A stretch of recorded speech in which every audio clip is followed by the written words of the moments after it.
What's going on, guys, and welcome on in. Today let's talk about Powder of Knowledge, Alexa's Basket, and the upcoming connection, especially if you're getting Arbiter Vildred. Now, even if you're not picking Arbiter Vildred, guys, I want you to watch this video because I think I'm going to go over a lot of helpful tips, especially concerning artifacts, the Powder Knowledge shop, how to get Powder Knowledge, and safe to sell artifacts. Okay, so we'll cover all of that.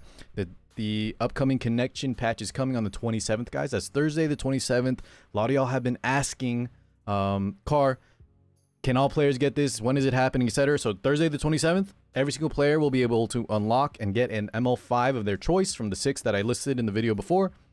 And there's no really other, everyone has access, no matter if you're new, veteran, whatever you are, you can get it, okay? So just a heads up. By the way, also, thank you guys so much. I read every single comment on the last video, or the previous one about recommended guides, things like that. So I'll be considering all of them. I may not be able to get to all of it ASAP, but yes, I will be looking at getting more content for y'all, especially for all the returning and newer players. Okay, so thank you guys so much for watching. Hopefully keep supporting, and yeah, let's get on with today's video. So like I mentioned, Powder Knowledge, Arbiter Vildred, and then the very fabled and overpowered Alexa's Basket. Okay, I'm gonna cover Powder Knowledge, where to get it, how to get it, and safe to sell artifacts. Today, though, we're just going to cover the 3-star artifacts because I'll do a 4-star and 5-star safe sell list later on, but those get a little bit tricky, guys. I'm going to go into some low risk, high reward situations where I have to make a lot of disclaimers and be very careful on how to guide y'all.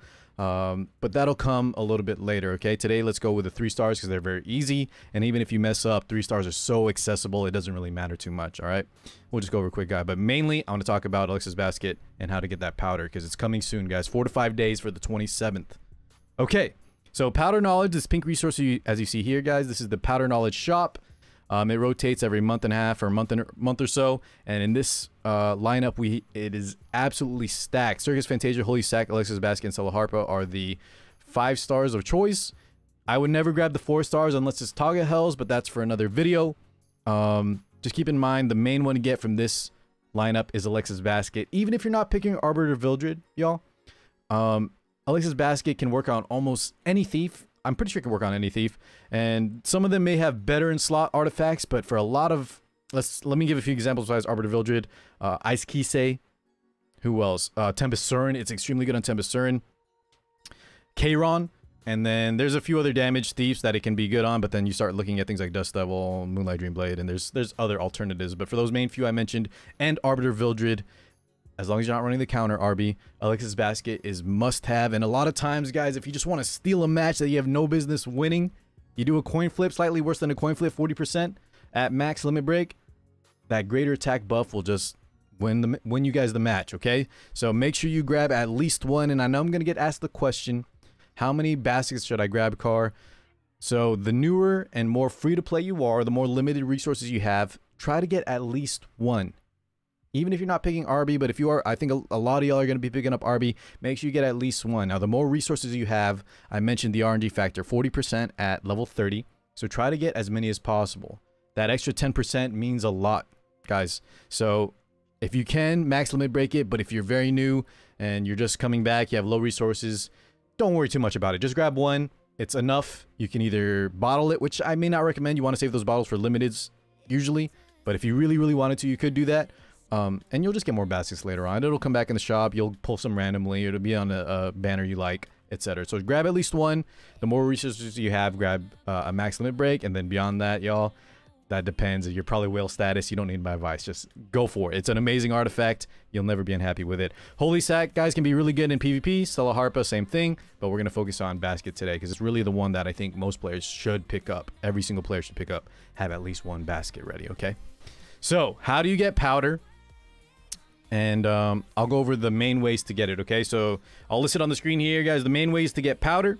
We're going to cover the big one-time pickups, and that's going to be Dagger Sakar missions, which, if you don't know what that is, I'll cover here in just a second. Abyss. So those are the 2 ways, Abyss and Dagger Sakar from the Expedition side. That's how you get those big powder one-time uses. And then we get some from World Boss, Hunts, and then, of course, selling artifacts. That's not including Cash Shop. And I don't really recommend buying, even if you're whaling, the powder I don't think is a very good investment. Instead, I think you should just grab bookmarks or things like that. Value packs that give skystones and bookmarks, and then just do summons and then sell the artifacts that way. The main way, essentially, y'all, to get powder knowledge is selling artifacts. So that's why we're going to cover today 3-star safe sell artifacts, and then I'll make a guide on 4-star and 5-star very, very soon. So let me first show y'all the Abyss. I know off the top of my head, floor 89. If you guys know other floors, because I don't want to look through every floor right now, but I know floor 89 has 150. If there's another floor, please leave them in the comments below for anyone else watching. But these are what I mean. One-time pickups, 150 is almost enough to grab one basket. You see 30 more. So that's a nice. If you're close to floor 89, guys, go ahead and push it. Push the limit. Try to get there before the 27th. But even if you're close and you don't get it by the time RB comes out and you pick them up, you know, just work on it. You don't need it right as you get RB. It's just one of his best artifacts. His best artifact on the damage build, in my opinion. Now, the other way a lot of people don't know about this is the but recently introduced Dagger Sakar reputation achievements. If you're just returning, you probably didn't see this when you first played. You go to the Dagger Sakar section at the bottom, and Dagger Sakar is kind of just additional rewards for challenging achievements for, I would say, endgame players. So if you're new, mid-game, if you're earlier or returning, these may be out of reach for some of you, but I'll show you where to find them. As you can see here in the expedition section, you get 200 powder, which is more than one discounted powder shop rotation artifact like Alexa's Basket right now. And you have to score a very high damage rating on every single expedition of the element. I don't have any guides on it personally, y'all, but if you just look up one, try to find one that's more recent than later. I know there's a lot out there. And you never know. If you watch the guide and they have the units that you own and have leveled, just give it a quick shot. But these are very difficult, and the reason I say watch one that's newer is because Expedition got revamped, and I completed these before the revamp, which actually made it a little bit more difficult. I believe they reduced the amount of turns you get. Even if they reduced the health, the turns kind of made it more difficult. But just check that out.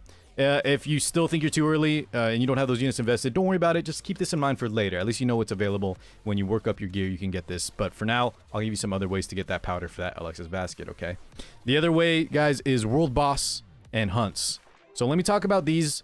If you really need powder desperately, it's going to be very hard to get enough from just these two methods. They add up over time. They're a nice like supplement.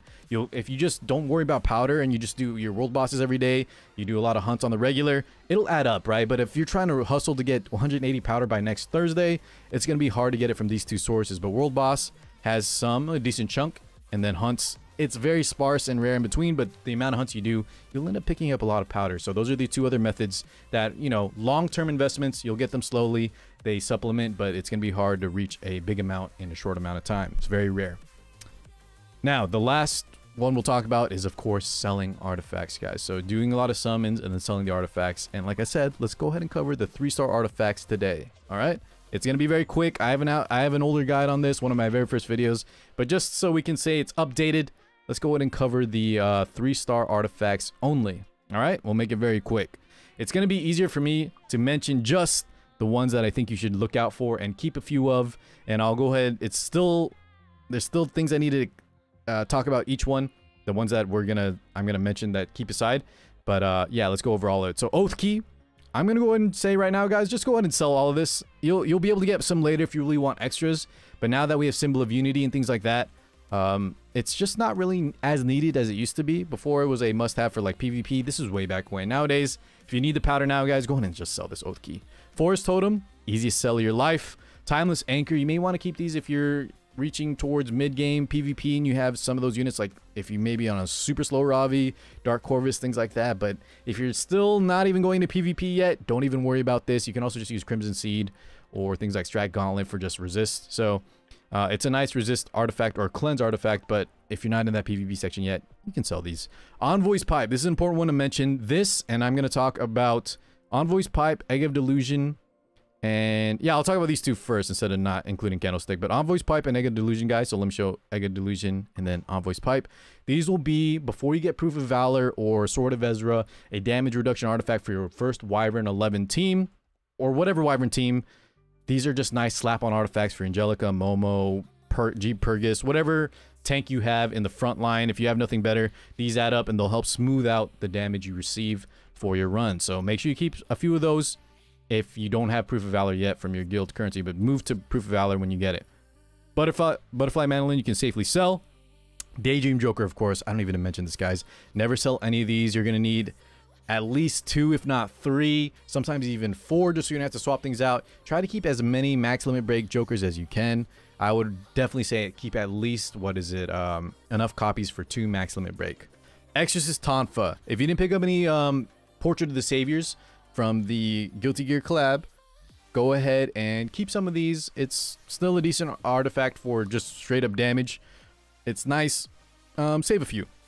Ascending Axe, very easy. Save, sell. Aqua Rose, go ahead and sell all of those. Goblin Lamp, same thing. Devil's Brand, Mighty Yaksha, Sword of Morning, sell all of those. Let's pause real fast on Cursed Compass. Another PvP artifact. It's coming up a lot with things like Fairy Tale Tenebria to get that extra bonus, since you usually use it on units like Fairy Tale Tenebria, or like think of Judge Kisei, the debuff version. If you have a unit that just has a very, very strong debuff and you want to make sure, even if your opponent's building effect resist, that you have a better shot at landing that big skill 3, you go for it. So think of units like that. Maybe start keeping a few, but once again, if you're not really venturing to that high level PvP yet, where you're building artifacts to counter things, you can sell them. You'll get more Cursed Compass later, but maybe keep a few on the side. Labyrinth Cube, sell. Alaskan Spear, go ahead and sell that. Amos Portal, same thing. Reynolds Memorandum kind of has some uses here and there, but it's also a safe sell in my opinion. If you really want some, you'll get some later, but I can't think of anything really off the top of my head. And it's a decent artifact when you have nothing better in the beginning, because it's pretty strong. It's not bad, but you can sell these if you really need powder. Ancient Sheath can be used one instead of like Victorious Flag. Let's say you're buying Proof of Valor first with your guild currency. You can grab these for your Commander Lorena or Luna. Anyone that spams a lot of skill 1s, it does good damage, so maybe keep a few aside for expeditions, early expeditions. But also, there's better artifacts later. You can safely sell that. Candlestick is one I think that you may want to make sure you get at least 1 max limit break copy of. It can be a good Wyvern tank artifact as well, because it'll reduce your Soul Weaver's heal. Let's say you're using like an Angelic or Momo. It'll help them heal more often. But I just kind of like that straight damage reduction, especially if you're a slower Soul Weaver. It's also good on things like Sinful Angelica for PvP, maybe even like Last Rider Crow in PvP, things like that. It has a lot of good usages, and the fact that it reduces cooldowns on a pretty consistent rate, it's one of the stronger 3-star artifacts. Rilla Blood, go ahead and safe sell that. So hopefully that helps a little bit with the 3 stars, guys. I'll go ahead and cover the 4 stars very, very soon, and then the 5 stars is one where it's very tricky, but I need to tell you all about it because I think so many of y'all are sitting on these artifacts, and if you don't mind having a slight risk for huge rewards now instead of safe investments later that may never come, keep an eye out for those guys, all right? Anyways, y'all, thank you so much for watching. I appreciate every single one of you. Read all y'all's comments. It's so nice to meet all you, especially those of you that stop by the Twitch channel as well. Thank you, as always, and I'll catch you guys in the next one. Peace out.